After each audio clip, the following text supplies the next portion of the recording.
Com algumas dezenas de livros publicados, fica difícil escolher o melhor de Stephen King.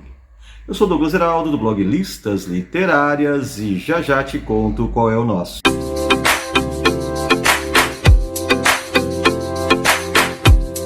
Olá, leitores e leitoras, aqui Douglas Heraldo, do blog Listas Literárias, sim, aquele blog com as listas mais criativas e originais da internet brasileira. Esse é o nosso canal no YouTube, onde a gente amplia as discussões literárias, aprofunda algumas leituras, livros e traz diferentes questões aí relacionadas a esse universo da literatura, e por isso vale o seu like, o seu joinha aqui no canal, porque estamos sempre trazendo uma nova perspectiva, uma nova leitura, ampliando as discussões lá do Listas, mas também conversando com vocês aqui em vídeo sobre diferentes e legais obras da literatura brasileira e da literatura mundial. E hoje, com certeza, para os fãs de Stephen King e também para os fãs da literatura e do horror,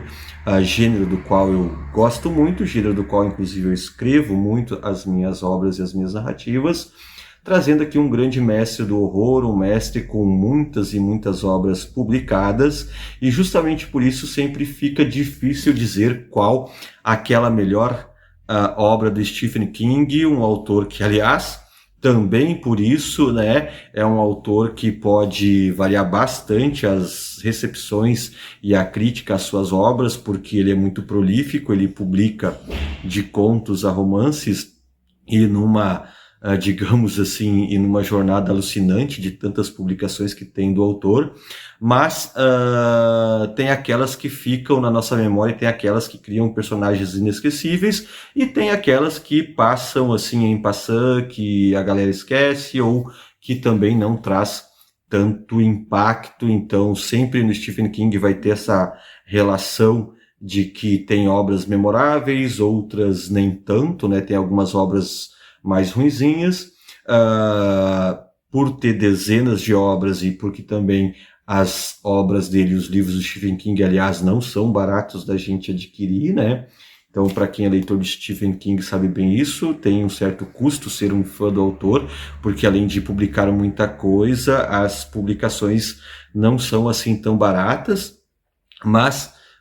é muito comum ter obras que chamam a atenção, obras especialmente aquelas mais canônicas, as mais conhecidas, outras não tanto, mas de fato, dentro das obras, né, que eu li do Stephen King, dentre todas as que eu já li dele, eu já li acho que 12, 13 obras, isso é muito pouco, tá? Perto do universo do Stephen King, então isso é importante dizer aqui no vídeo, que a minha obra predileta e preferida é Até Agora, porque ler toda a publicação, toda a obra, toda a coleção do Stephen King é um desafio imenso. Por exemplo, não estão dentre as minhas leituras duas obras geralmente levadas à condição de grande astro da bibliografia do Stephen King, que são It, a Coisa, e também que é Carrie, a Estranha. Então essas duas, por exemplo, não estão entre as minhas leituras. Eu acho que eu devo ter lido ali 10 ou 12 obras do King até agora, fora os contos, né? Fora os contos, que são leituras menores, no sentido menores que mais curta, então tem um maior número de contos lidos do Stephen King, mas quando falamos de romance, não li todos, e não li talvez muitos daqueles que são considerados seus principais e que a galera que é fã do Stephen King gosta bastante. Mas dentre aqueles que eu li, dentre aqueles que eu já fiz essa leitura, certamente este daqui, este tijolão, que é o Trocas Macabras, né, está na minha lista de preferência lá no top 1, por algumas razões. Primeiro, como que eu poderia dizer, pelo nível ali do refinamento da narrativa, no sentido de que é uma obra carregada de nuances, é uma obra que não é necessariamente uma obra de horror dentro do estricto senso ali do gênero, né, do romance de terror. Não é uma obra marcada por, digamos assim, monstruosidades, bestialidades no sentido mais material da coisa, porque é um livro que ele fica bastante no limiar dos gêneros, né? Poderíamos pensar aqui enquanto um grande romance, não necessariamente de horror, e aí nós temos muito que flertam com aquela questão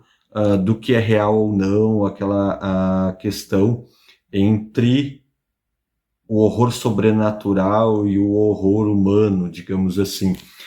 Ainda que o protagonista ou o antiprotagonista dessa narrativa, que é o Leland Gaunt, que é o antiquário, e eu acho interessante, tem uma lista lá no listasliterárias.com, inclusive vocês podem dar uma acessada lá e dar uma olhada na nossa lista que fala dos antiquários da literatura, porque o Leland Gaunt me lembra um pouco o narrador sem nome do Cheiro do Ralo do Mutarelli, mas mais no sentido que ambos os casos eles aproveitam e muito bem a situação de que, na condição de proprietários de antiquário, dessa relação entre comprar e usar isso, a questão do dinheiro como uma troca de moeda, né? Nesse sentido, eles utilizam muito bem o poder disso para construir as suas narrativas, e aí sim passando para narrativas totalmente diferentes, porque o Leland Gaunt, o romance que se passa na fictícia Castle Rock, que é talvez a cidade mais icônica aí do universo de Stephen King, né? Castle Rock tem muitas narrativas das suas obras passadas nela. O Leland Gaunt vai se instalar na cidade, vai instalar uma loja no qual ele vai começar a estabelecer relações com os moradores, vendendo, especialmente comprando artefatos antigos, e com isso ele começa a tecer diabolicamente uma teia de acontecimentos, né? O livro todo ele vai subindo numa gradação o seu suspense e a sua ação de forma que a gente vai ver essa construção do desastre pouco a pouco, como o Leland Gaunt vai trabalhando as ambições humanas íntimas de cada um dos moradores da cidade, de modo que ele também vai conseguindo acessar aos desejos íntimos destes moradores, e por isso essa ideia que aqui talvez a gente tenha uma obra bastante fáustica, no sentido de que o Leland Gaunt ele vai nos lembrar um Mefistófeles, ele vai nos lembrar um diabo tentando as pessoas, e justamente pelo um prazer sádico de ver tudo ruir e colocar a cidade num grande confronto entre as pessoas, né? Ele, e aí essa capa talvez ela seja bem pobre no sentido que ela entrega tudo, a síntese da narrativa, né? A gente tem uma capa bem pobre aqui da Biblioteca Stephen King da Suma. Essa aqui me parece uma capa pobre porque ela entrega tudo, né? Porque é bem isso que o Leland Gaunt vai fazer. Ele vai ser um titereiro, ele vai ser um manipulador das pessoas, dos moradores de Castle Rock, até que eles comecem a destruir tudo entre eles mesmos, né? Os pequenos conflitos, as pequenas ambições, as pequenas, como é que eu vou dizer para vocês, as discussões entre eles, as animosidades normais entre os moradores de uma cidade ou entre pequenos grupos humanos. O Leland Gaunt vai utilizando tudo isso para colocar ao seu prazer, porque na verdade o seu grande pagamento é ver a cidade ruindo num apocalipse de tiroteio, de confusão, de ataques simultâneos entre os moradores, né? E aqui a reflexão pela questão por que ele é um dos nossos, ou no caso meu preferido dentro das obras do Stephen King, da minha leitura, é justamente pelo fato de que a nuance ela é mais complexa, né? A forma como Stephen King nos entrega aqui não nos entrega um horror barato, ele vai mostrando como o íntimo de cada uma das suas personagens, de cada uma das moradores e moradores de Castle Rock, vai sendo utilizado de forma bastante diabólica pelo Leland Gaunt, a forma que as pessoas vão trazer à tona aquilo que guardam de pior em seus íntimos, aquilo que guardam de pior dentro dos seus pensamentos e aquilo que muitas vezes é característico e natural do comportamento humano, as pequenas frustrações, os pequenos incômodos, as raivas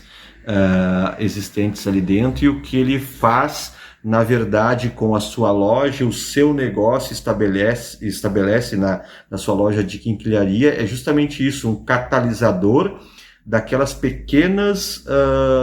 coisas que estão dentro de nós, que podem ser usadas de forma diabólica, aquelas pequenas